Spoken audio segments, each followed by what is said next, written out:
Good morning, Bitcoiners. We'll see if this works. This is not the same stream. I don't know what's happening, guys. Let me go tell the YouTube people it might be working. It might be.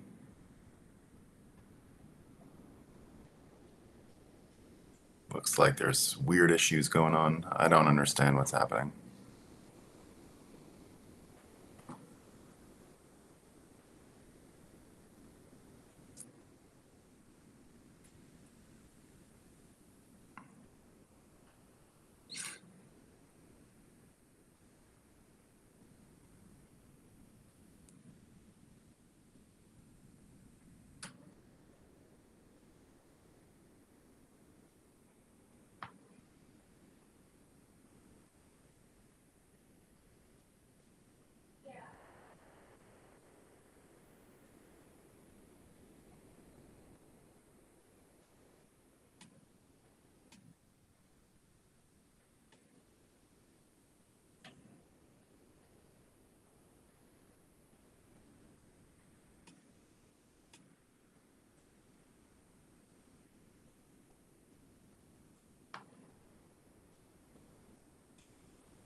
All right, I have you on Rumble. Welcomes. Hello, Sluggo123.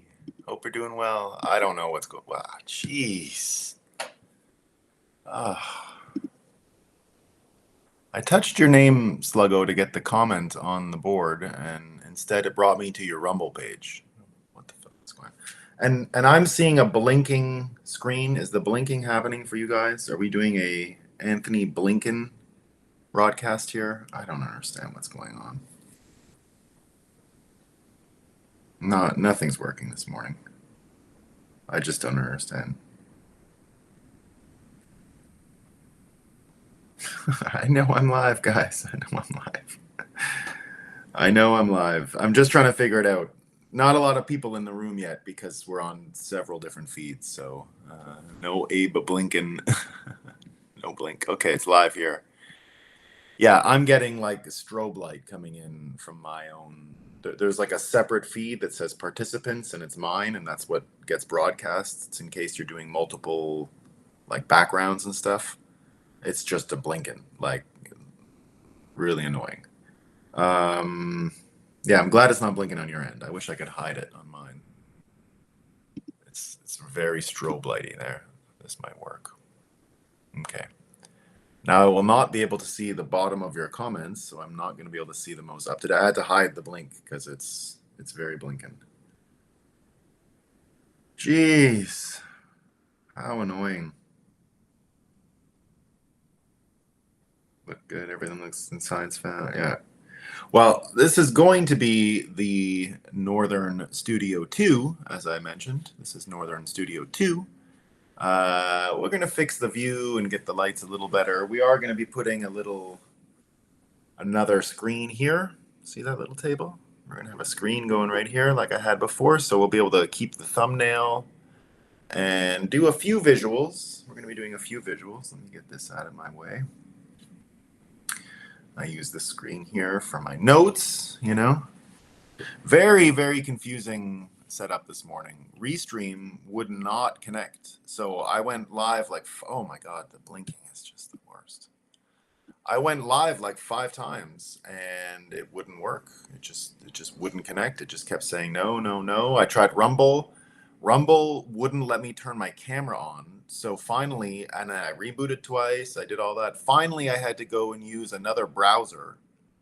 The other browser wouldn't work with the Restream, but it would work with the Rumble, except for this blinking thing. So this is the best we're going to be able to do.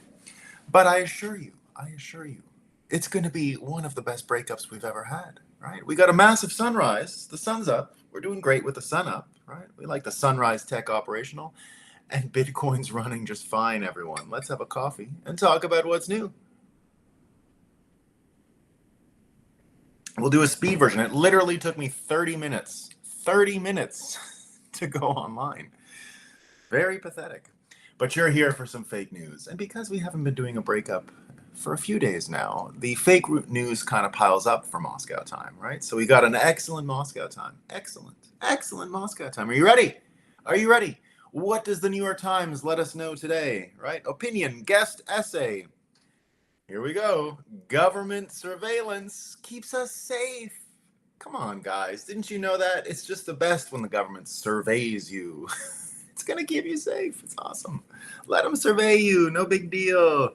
But what I don't understand is if they have the surveillance, why does, the government can surveil you and then the news can get the government surveillance but why does the news need to resort to mind reading? I don't get it. Like if they can just surveil you, why do they have to be mind readers? I don't understand. But right now when you watch MSNBC, right, all you see are mind readers. Of course, yesterday, it's Trump. Trump had the Stormy Daniels porno trial, right? The bribery, the hush money, their favorite one. It's all these ladies, the smirks, the laughter. They're having the best time on the set of MSNBC. But what I don't understand is how they get to mind read. You got John Legend mind reading yesterday saying he knows what Trump is thinking, right? He knows that Trump is at his core racist. John Legend, excellent mind reader, very good skill. Here's what we heard from Rachel Maddow. Rachel Maddow was there. She says, he seems annoyed, resigned, maybe angry. He seems like a man who is miserable to be there. I'm sure he's having a great time. It's so much fun. Right? He loves it. But I'm only a little bit of a mind reader, so it's not as good. I'm not as good of a mind reader.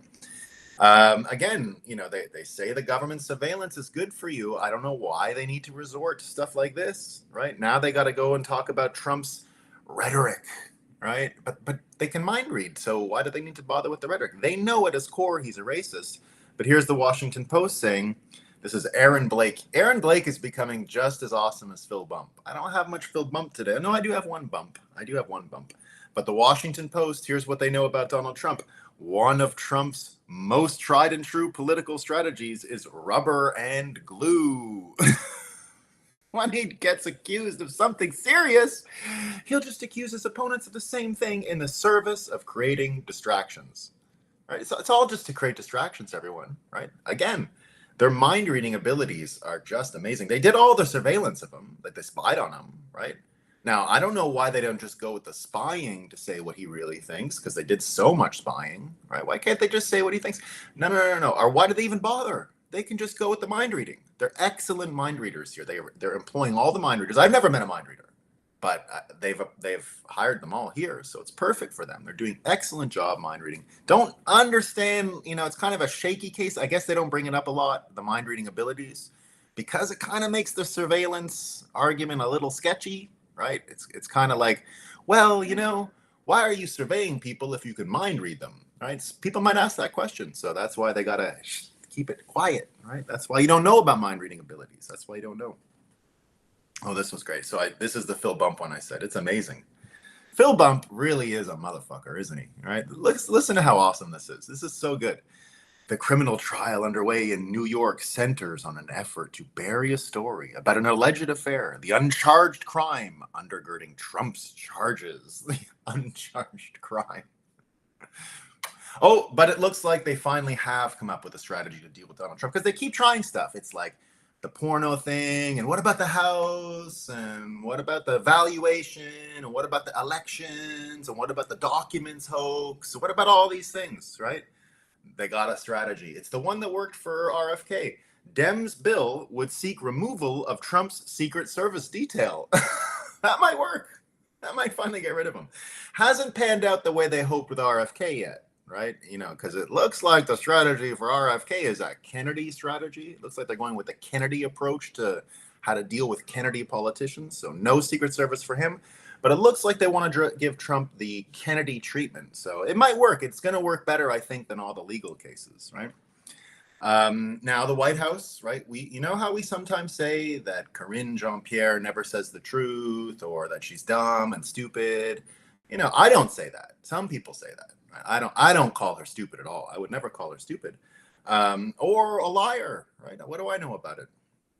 But here she is setting the record straight, right? The New York Post letting us know the White House they're admitting Biden's uncle wasn't eaten by cannibals.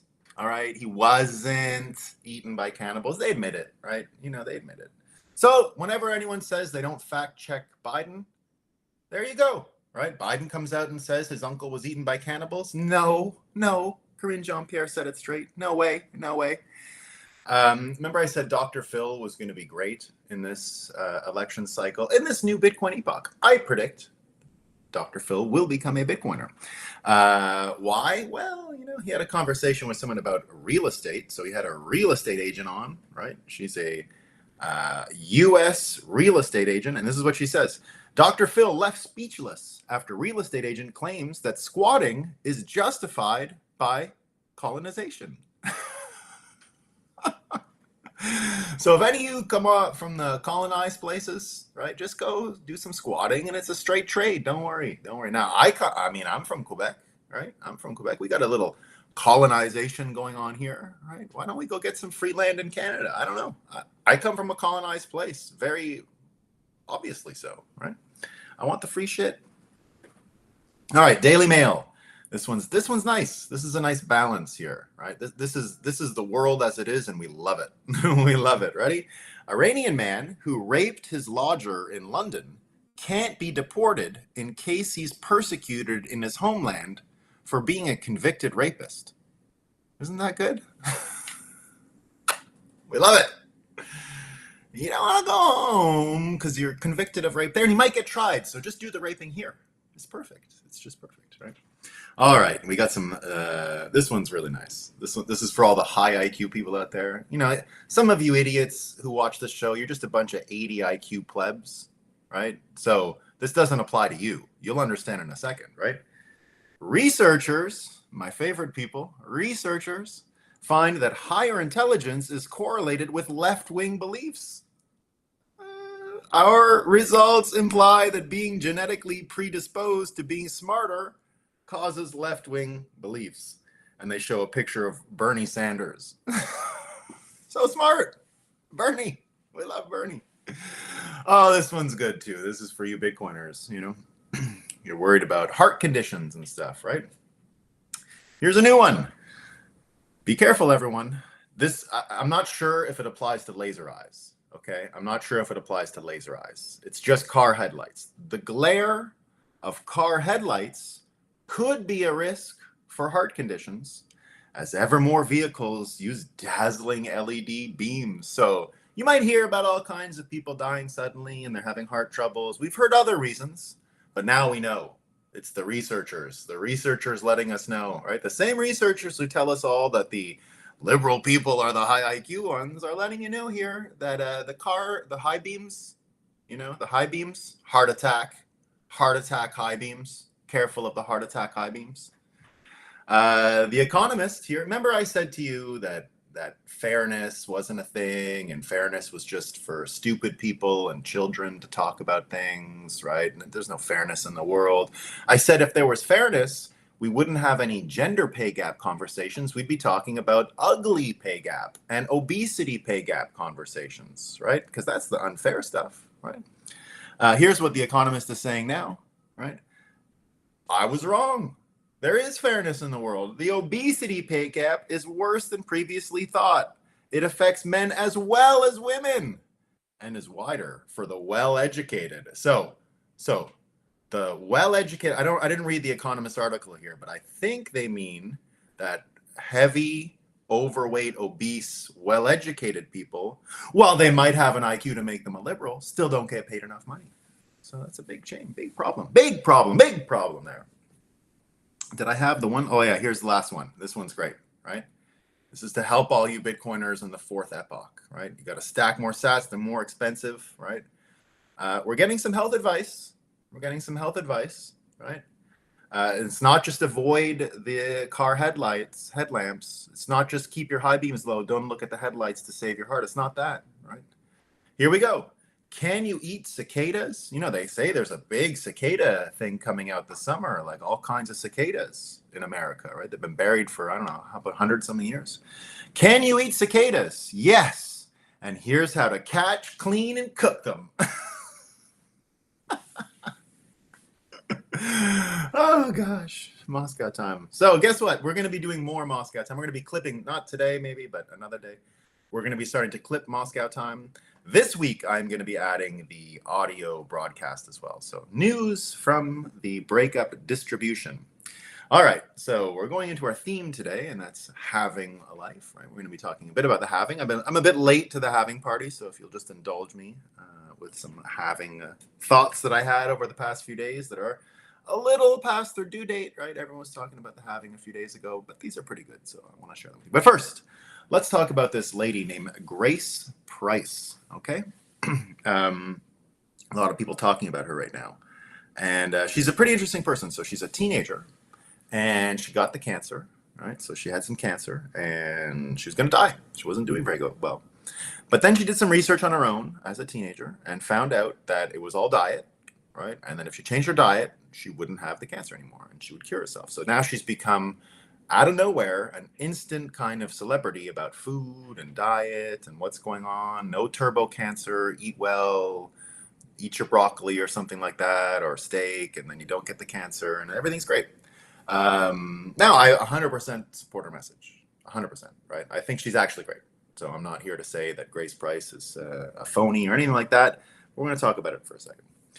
Here's a tweet she said. We have spent billions of dollars on research for gene therapies for cancer, yet 90 to 95% of cancer cases are rooted in lifestyle and environmental factors. And now we have a pool of studies reporting cancer's metabolic origin. It seems we need to rethink our funding. So she's from Texas.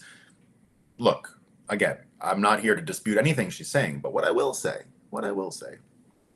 is the following. Who does she remind you of? What other teenager do you know that just came out of nowhere, has all kinds of answers, and everyone looks at her and says, wow, it's Greta, right? Of course it's Greta. Now, was Greta a real person? Was Greta really like an expert or an environmentalist or any of that? Of course not. She's an op, right? We all know she's an op. Now, is this Grace Price girl an op? It's different because I agree with what she says with, right? When it's, what's her name? Greta, right? I don't really care what she says. She's a bit of an idiot. So I don't really pay attention to it. But when it's someone you like, you'll notice that you'll say, wow, look at that wise teenager. Wow, she's so smart. But what's really going on under the surface, right? We have a lot of, now, I don't know shit about COVID, vaccines, sudden death, turbo cancers. I don't know any of it because I don't trust any data.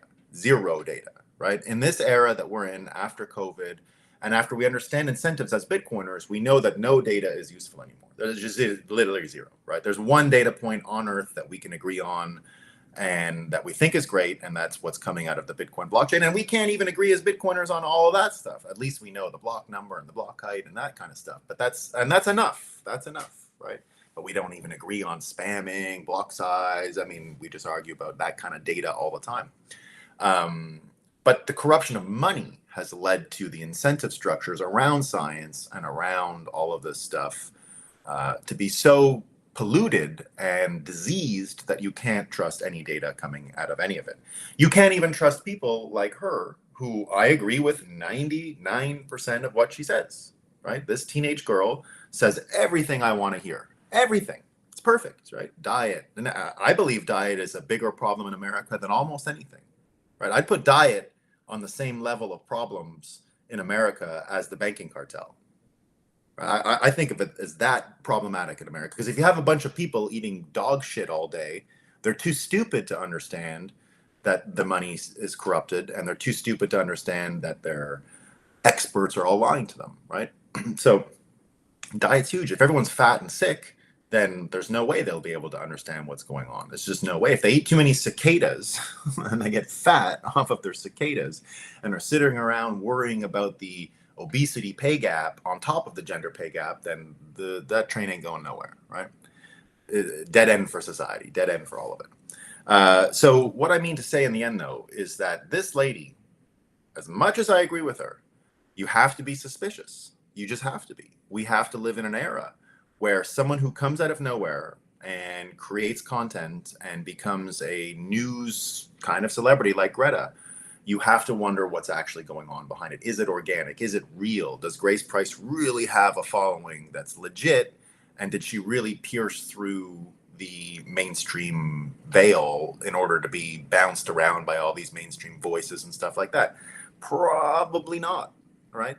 Even if she agrees with what you say, look at what's on the other side, right? Look at people starting to ask these questions about turbo cancers and male heart disease after the vaccine. Now, again, do not look to me for answers about what's going on, right? The cancer rises looks like they begin before COVID vaccines are even rolled out, and even before COVID. Young people cancer statistics that we're seeing looks like the spike starts a little earlier than COVID. The hard thing's been around forever, right? The died suddenly thing, whether you believe it's the vaccines or not, again, I don't know. I'm not here to tell you. Probably the vaccines are really bad. I think they're dangerous. I don't go near them, but you can't tell, right? That's the difference. You can't tell. I don't know anything about them. I don't do them because I'm fine and healthy on my own, and I'm not afraid of no coronavirus or bird flu, whatever this new bird flu that you get from being around cows or something like that they're trying to spin up. I just don't feel like it's a risk to me, right? But I'm guessing. I'm just guessing, right? I think I'm healthy. I think I can withstand this stuff. I think I can manage the risk. So that's fine for me. But again, when you have someone who comes out of nowhere and is talking about something that you think is important, look what can be actually hidden under the rug at the same time, right? So suddenly now it's it's just like global warming. It's like, oh, you didn't eat, it's kind of your fault. You got a little cancer. It's not because we forced you to take medicine. No. You didn't eat enough broccoli. That's why you're getting cancer. You didn't eat enough steak. Now, again, they could be 100% right? I'm a believer in the B12 cancer vitamin, the cancer diet regime. I think almonds and all that stuff. There are many people, and if you listen to what some people have said about cancer, it is the lack of that causes it, not food itself that causes it. It's the lack of certain types of food that will allow cancer to spread. So it's not something people study a lot, right? It's not something that people study that much. But that's what this Grace Price is getting to. So again, I'm a fan of Grace Price, 100% a fan, right? I agree with everything she says. But remember, if you see a teenage girl come up and she's got answers, and even if you like the answers, just like with the environmental story, be very careful, right? Because it's probably not organic. Now, she might be, right? I don't know the answer to it. I don't know. What I do know is coming out of nowhere like that is something, right? So, and the reason I know that is because I've been working in media for a long time now. And so move over to this having a life conversation and talking about the halving and epochs and what it means. And I know personally, I've had a really weird coincidence that each of the epochs which exists in Bitcoin now, I've had a major professional change around each turning, right? A very weird coincidence. But when I first joined the industry, and that would have been right after the halving of 2012, and I worked in the Senate of Canada at the time, I basically got rid of my job in the Senate and only focused on Bitcoin stuff. There's a couple other things that I had to do because they came through, but I became obsessed with Bitcoin. Now, I was just off in the corner, right? My name wasn't attached to a lot of this. I was moving a lot of things behind the scenes, but I was not, it wasn't Nolan Bowerly's study of Bitcoin that the Senate published. It was the Senate of Canada, the Senate Banking Committee. They're the ones who did it. I got them to do it. I wrote the report and pushed it, but that was just me. From there, my career went on in that epoch, went on a very similar trajectory. I learned a lot about cryptography. Cryptography was sort of my blind spot, and I became a technical writer for stuff in the business, usually ghostwriting. People would ask me in 2015 and 2016, before the halving, to write things not in my own name, but in the name of the publication I was working for. But this was still a big jump for me career-wise, right? But it was still the same epoch. I was still sort of ghostwriting, still putting my name on things that CoinDesk was publishing, usually technical deep dives that were similar to the report I'd written for the Senate, but not really journalism and news. This all changed in the summer of 2016. Now, if you didn't know this, the summer of 2016 halving came really quick. The blocks ended up being found much faster as the halving came up, and it sped up by like 2 or 3 weeks out of nowhere, right? So it ended up happening in early June, July, mid-July. But that was also the time where I first wrote for CoinDesk under my own name. Now, I'd written a few things before that, but I wrote something that ended up being really heavily read at CoinDesk for years, which were their Bitcoin and blockchain guides, their 101 guides. I was asked to write the whole section. I wrote it. Now, it wasn't a top of the article writing, right? So it wasn't Bitcoin 101 by Nolan Bowerly. It was Bitcoin 101. You read the whole article, and then at the end, you saw that I had written it because it was supposed to be a reference. It's not authorship. It's not, it wasn't my opinion on this stuff. I was trying to write it as Wikipedia-ish as possible, right, as a reference thing. It ended up being some of CoinDesk's most well-read articles. We used to get a report every couple of weeks on which articles that month, let's say, were the most read, and usually my things were all in the top 10, right? You'd look at the top 10, there'd be a couple of big breaking stories, but mine, especially in the 2017 run and straight through to 2020, the guides that I wrote in 2016 were useful and never became out of date. I predicted the ICOs, I predicted all of that stuff happening, and they stayed relevant right until 2020. They ended up refreshing them in 2020 just because they needed to give people, they'd hired all these people, education people, and and so they had to do something, and they redid some of the guides. But nevertheless, when that epoch changed, the halving happened, and I started publishing under my own name. I ended up having a sort of career change. I went from being behind the curtain, in a sense, right, writing things that I didn't really take credit for. I got paid money to write things for other people who weren't, there was no AI back then, so you could ghostwrite for people who wanted to write a white paper or a business plan or anything to do with the industry. I was, at the time, taking any job. It didn't really matter. I was working out of the co-working space where Vitalik was working and doing the Ethereum paper. People would pay me in Ethereum all the time back then. That was fine. And everyone had it. People paid in Bitcoin without any trouble back then because it was like $200 a coin, and people were like, you going to do it? Okay, here's some Bitcoin. So, but nevertheless, when the halving happened in the summer of 2016, I moved closer to CoinDesk and started being sort of a spokesperson for the company. And now my professional life was much more tied to an actual media company. It was my name plus a media company. So it had gone from no name, multiple companies that I would write for, Bitcoin Magazine, CoinDesk, but again, all pen names, all ghost names, right? Written for other people who would pay me, to publishing under my own name and releasing reports and speaking publicly. That's when I got into the mainstream media stuff and started going on CNN and Squawk Box. That was that second epoch, right? Now, when the epoch ended, so the second epoch that I'd worked in, the third epoch in general. So when Epoch 3 ended in 2020, I had planned a event for CoinDesk. It was during the lockdowns. We did a 24-hour news broadcast for the halving, and something I had been setting up for months. Even before COVID came, I was setting this thing up. So when COVID came, it was easy to do.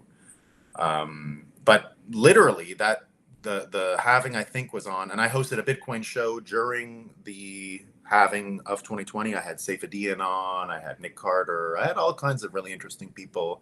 We had some good interviews. I think Eric Voorhees was on my show as well. Willie Woo was there. It was just a great Bitcoin show. We did the halving. I had thrown the dart, by the way, to pick the halving date by like 8 or 9 months out. I got the date right on. We had to make a choice for the date of the show physically before we canceled the physical show for COVID. But I had gotten the exact date, and that's when we had planned the event, and we just kept the same date for the digital broadcast, even though we had some flexibility. Anyway, it was a big hit, and I think the Halving happened on a Thursday, maybe, or maybe a Wednesday or something like that. And it was kind of midweek. I quit my job at CoinDesk that weekend. So the show was over, Halving happened, new epoch, quit my job and went and worked for myself. Now I was doing my name, but I was still associating with myself with different brands. So different media companies, different companies in general. I worked a bit for CoinMarketCap and helped them produce some shows sort of behind the scenes. I was back into my legal work. I started doing some of that legal work with Kraken, not really legal, but regulatory stuff around business models and attaching them to different permits that we had, like the banking license. I was heavily involved in the original business plan for the banking license. So each of these things has come with a certain professional change. And now this one in particular, right? Again, right as the Halving happens, my unfortunate family change, all of this has brought me to a conclusion that I'm sort of bound by these Halvings, and they individually change my professional circumstances each time. And so this time around, this Halving, I'm doubling down on creating my own content under my own name and not with media brands, right? Just doing my own stuff. That's why you don't see the Bitcoin magazine feed anymore. But the important thing is that the transition from each of these epochs, for some reason, has hit right on personally with big professional changes. And epochs indeed have a certain contour to them. And one of them, in my case, is as a person involving myself in the media, involving myself in political debates around Bitcoin, not having a media brand associated with you actually frees you up a lot, right? And actually shows that if you slowly build an audience by being honest as you can, right? I'm not lying to you people. I do my best to be 100% honest as best as I can, and give you the information that I believe is relevant, and that is my actual impression of things as they happen. This sort of credibility takes some time to build up, can be destroyed instantly, obviously, but nevertheless, it's a really powerful tool when it comes to the moment in time that we're in, with these fiat apocalypse all around us and no trust situation, right? Like, I'm saying to you that I can't even trust this Grace young girl, who's telling you everything I agree with, right? Everything I agree with. Food is probably causing huge health problems. It's probably one of our biggest problems, maybe our biggest problem. All the research is wrong. All the experts are wrong. Everybody has it wrong. So she's saying everything I agree with, everything. But I can't trust her. There's just no way. She came out of nowhere. It looks like an op. It looks like there's things being hidden. And so that's why in this epoch that we're in, when you see more and more people like Tucker Carlson who have gone on their own, taking chances that they couldn't have taken in the last epoch. Imagine everyone's still talking about this Tucker Carlson with Joe Rogan thing, right? They covered all kinds of amazing stuff. But imagine Tucker Carlson saying any of this stuff that he said on the Joe Rogan show when he was still with Fox.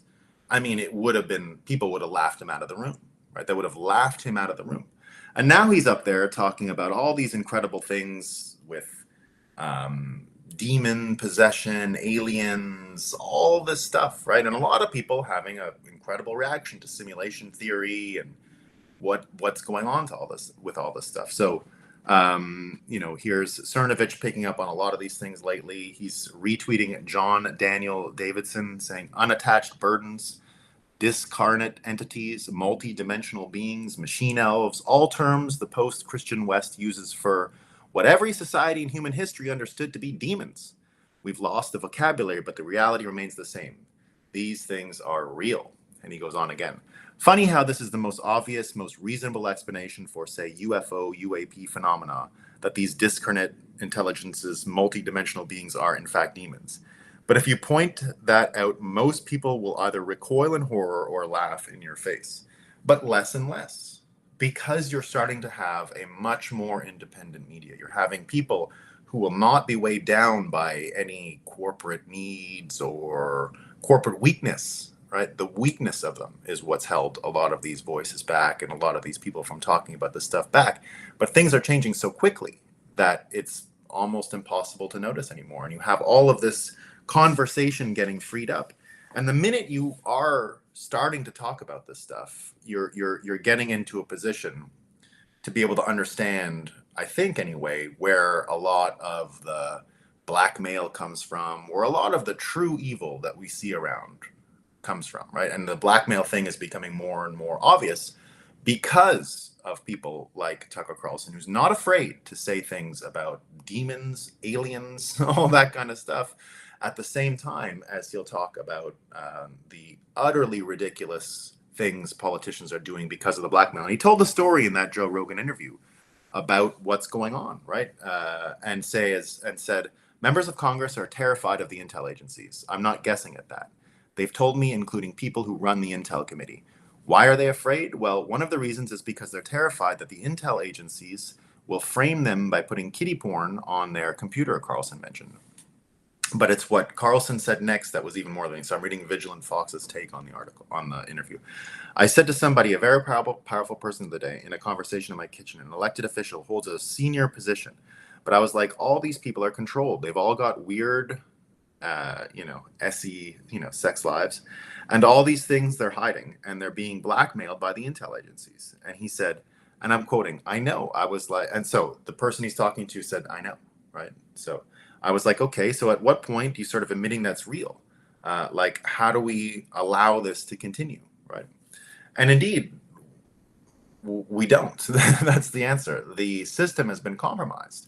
And Bitcoiners understand that. We've understood that the fiat apocalypse is real, that this sucker is coming down and it's bringing people down with them. And there's routes we can take to survive this. I'm going to be writing about it in the Bitcoiner's Guide to the Fiat Apocalypse, about all of the routes that are available psychologically for Bitcoins to survive. What is an economic and psychological war? Right? This is an economic and psychological war. But that's how you can understand what's going on with the Mike Johnsons, right? A lot of people talking about that this weekend, and let me find the thing. So a lot of people talking about that this weekend. A lot of people talking about the Speaker of the House seeing the same information. Thomas Massey came out and explained he saw everything the same, right? Here's Thomas Massey. Again, we're getting into this world of you need to be associated with a company to get a career, right? You need to be associated with the intel agencies to make a splash in media and journalism because they'll help persuade for you, just like maybe this young girl, Grace. But here you have, and then, Speaker Mike Johnson, obviously mentally ill or something, or just blackmailed, garden variety, right? Because you got to wonder why this guy is on a mission. The abortion thing looks like the dumbest thing I've ever seen Republicans do, ever. There's nothing I've ever seen stupider in politics than what's happening right now with the Republicans, ever. And they're going to do it. It looks like they're dumb enough to do this and to keep going with it, right? So where does this, poisonous direction and leadership stuff come from? Completely illogical, right? I've understood now for a long time that if you want to understand stupidity in politics, you need to look no further than the concept of blackmail. How else can you get people to be stupid idiots in public unless they're being threatened, right? Thomas Massey talking about it here, right? Talking about Mike Johnson. Speaker Mike Johnson defended shredding the Fourth Amendment and passing the FISA warranty surveillance after a top secret briefing with the NSA, CIA, and FBI, DNI, and DOJ.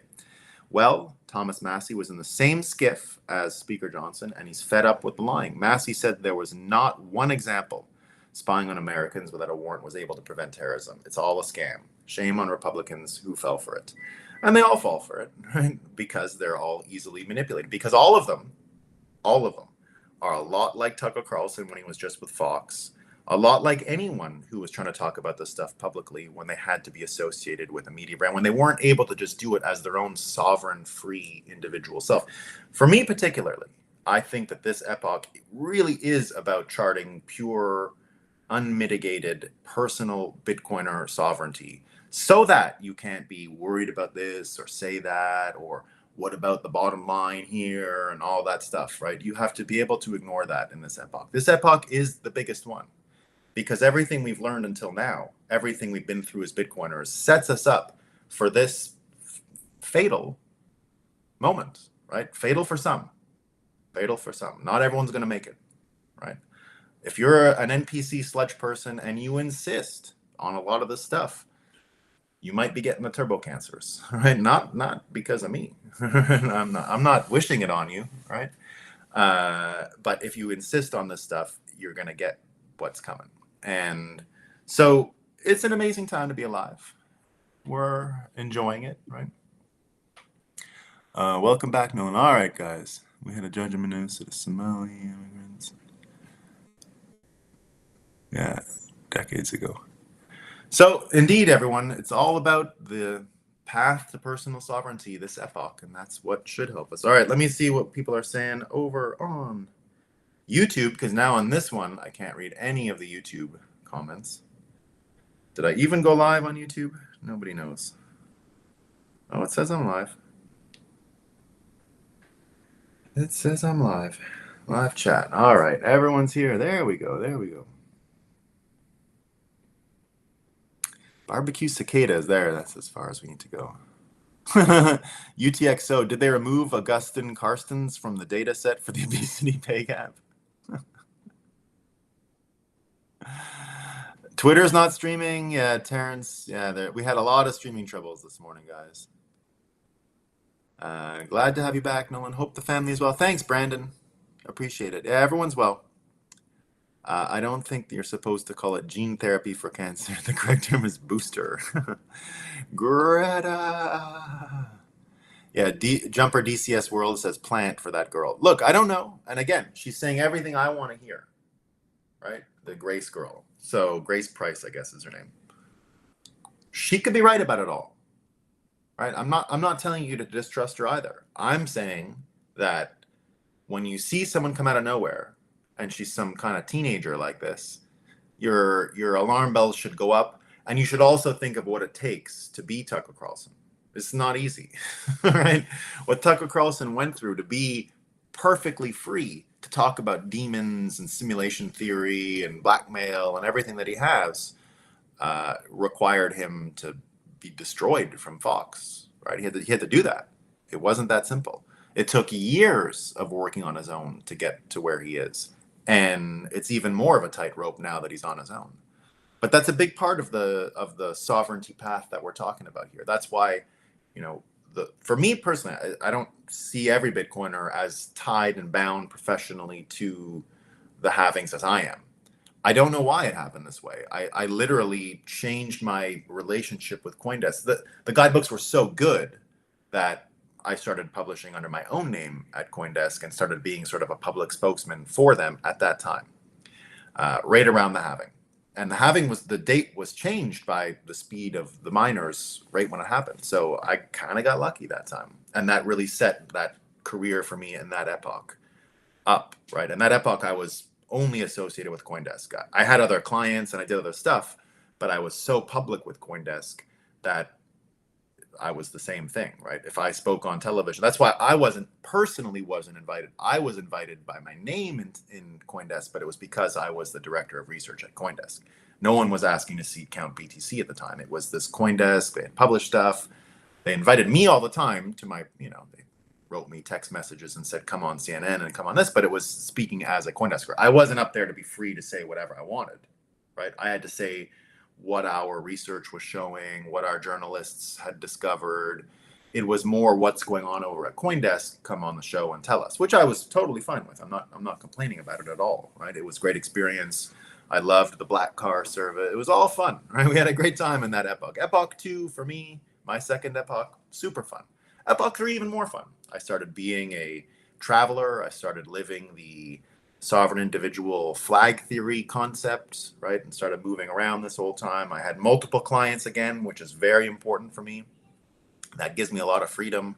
But now with the breakup in this new epoch, I think it can be a big tool for Bitcoiners as we try to fight fiat apocalypse. Not many people are out there telling you the apocalypse is as bad as it really is and that it's coming now.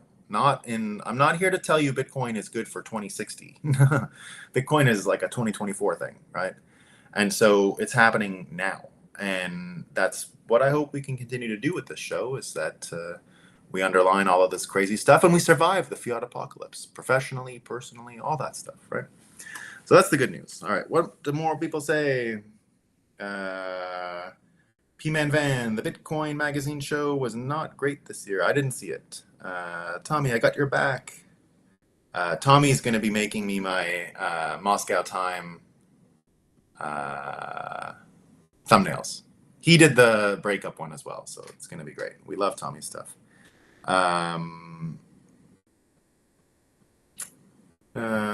Producing show, I didn't catch much of this year's, unfortunately. Was traveling like a dumbass. Yeah.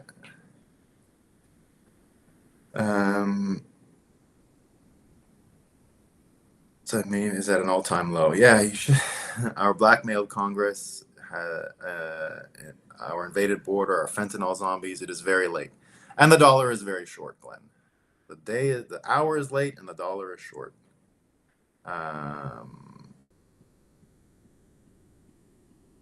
Man, so I didn't watch the show, so I'll skip a lot of these comments on it because I just didn't see it. But here's a sign, though, guys. This is no disrespect meant to Bitcoin Magazine in this, but their Rumble broadcast of the Halving show got fewer viewers than what we do here, and their whole broadcasts on the I didn't check the numbers on the YouTube show, but I mean, I've done a few breakups that are 2 times more, right? Sometimes they go viral. I've had a few breakup when we've all been joining. I've had a few that have 100 and something thousand viewers, right? So that's where things are headed, I think. I think, especially when it comes to media, the P2P network is becoming more and more important, right? So there you go. Okay, yeah, the plant was Greta. Yeah, Jumper DCS World saying the plant was Greta. Yeah, who I was referring to. Grace Price, Tommy says, Grace Price has all the right things now to get us to listen to her when she pivots to bugs. That's kind of what I'm getting at. Yes, that's kind of what I'm getting at. And again, it's the idea here that everyone is asking about the turbo cancers. And now, Grace might be 100% right. I would actually say, probabilistically, I'm more worried about American diets than I am the vaccine. That's just me. I could be 100% wrong, but I think the accumulated junk food in America is a larger health problem than all the vaccines put together. But I don't know. That there's no way to know this, right? That's just a hunch. That's just my I think this. So I don't know if that's true. But the idea is, that she will indeed act as a lightning rod for questions about vaccine what do you call it, consequences, right? So again, I don't know, but my instincts when I see her as a teenage girl telling us all how to be, something's going on. Again, because when I look at what it took for Tucker Carlson, what I look, even as someone who's worked in the media game, now people have an easy road. Everyone's different, right? But the credibility part, it's not quite there, right? It's not quite there.